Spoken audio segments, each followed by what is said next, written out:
I have got to get out of the house.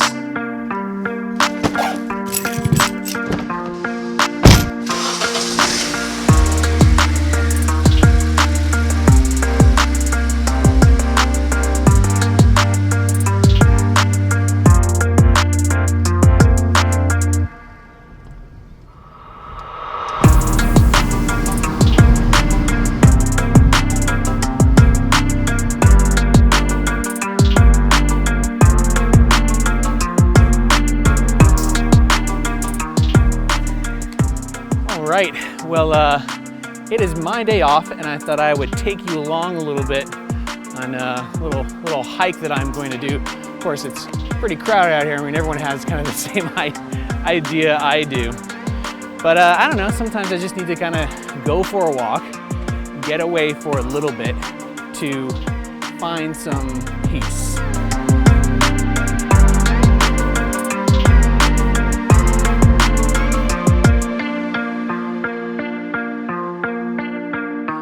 So I had something happen to me last week that had me really thinking about peace and kind of what we need to experience at this time. I was at let's call it a retail type location, and these two ladies were kind of getting in this kind of heated argument over, and honestly, I don't think they knew, and I couldn't tell either. There was just this intensity, and someone took off their mask, and someone else yelled at them, and suddenly and I'm pretty comfortable with conflict usually, but even my body started having that like response, like, oh, we're gonna fight? I'm like, no, body, we're not gonna fight, it's fine. It's like these people it's just an intense time. And I think if you asked those people who are kind of in that really intense argument where I was wondering if there was gonna be a fist fight at one point, you know, what were you so upset about? I don't think they'd even know. I think it's just been this really intense season for all of us. And so today let's talk about peace.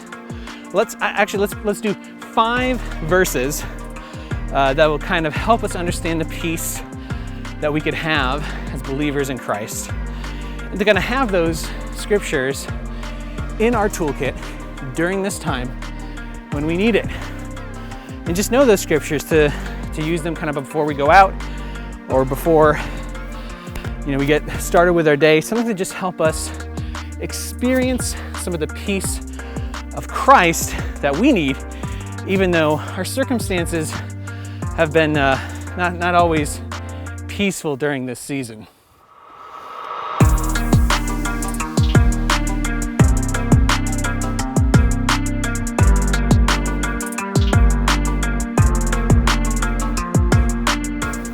All right, number 1, John 16:33. Jesus says to his disciples, I have said these things to you that you may have peace in me.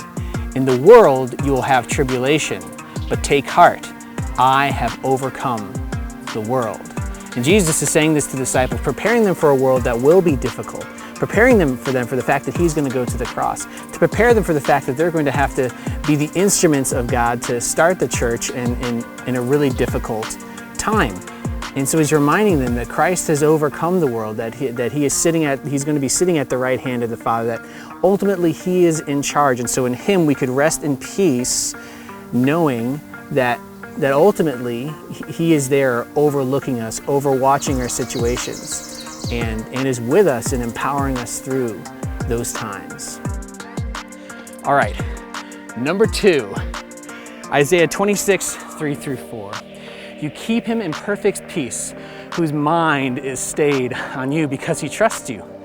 Trust in the Lord forever, for the Lord is an everlasting rock. And I love this one first because we can experience peace in God because we trust him, and we can trust that he is for us and behind us and is working things out for our good. But also the fact that we can trust him forever because he's an everlasting rock. And when we talk about rock imagery and the Lord being a rock for us or a firm foundation, part of that imagery is in the fact that rocks don't move very easily. Like it's unchanging. While everything else around us might be changing, the Lord isn't. He's the same. And he's a rock that we can fix our eyes on even as times are changing.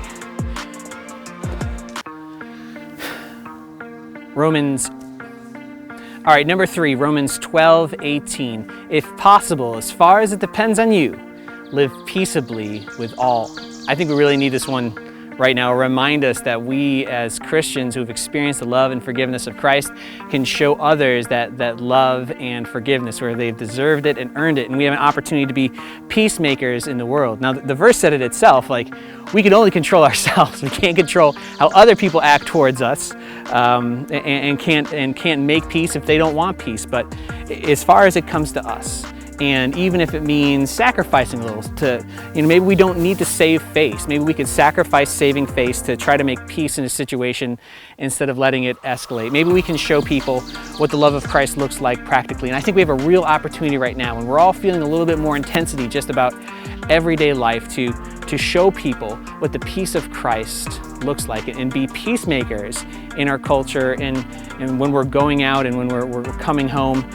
Rather than trying to mimic the way the world responds to these difficult times. We have a real opportunity to be peacemakers, and I hope we take advantage of that. The bugs have found me. I'm gonna get out of here. All right, number 4, Philippians 4:6-7. The Lord is at hand. Do not be anxious about anything, but in everything by prayer and supplication with thanksgiving, let your requests be made known to God, and the peace of God, which surpasses all understanding, will guard your hearts and your minds in Christ Jesus. This one should sound familiar. We kind of started a quarantine life with this.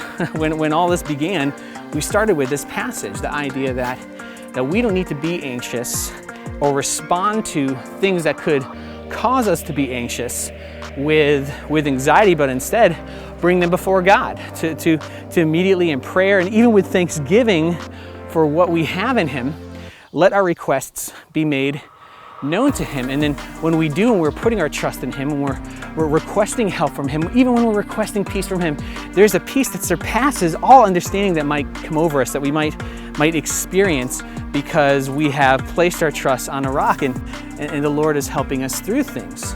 So, another great verse to have in your back pocket to also remind you that when you are feeling that either anxiety or that intensity or whatever it may be, to bring it to the Lord in prayer, to pray for others and to experience His peace in going to Him for help.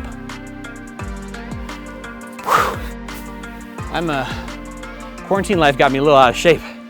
I gotta admit. All right, last one, 1 Peter 5:7.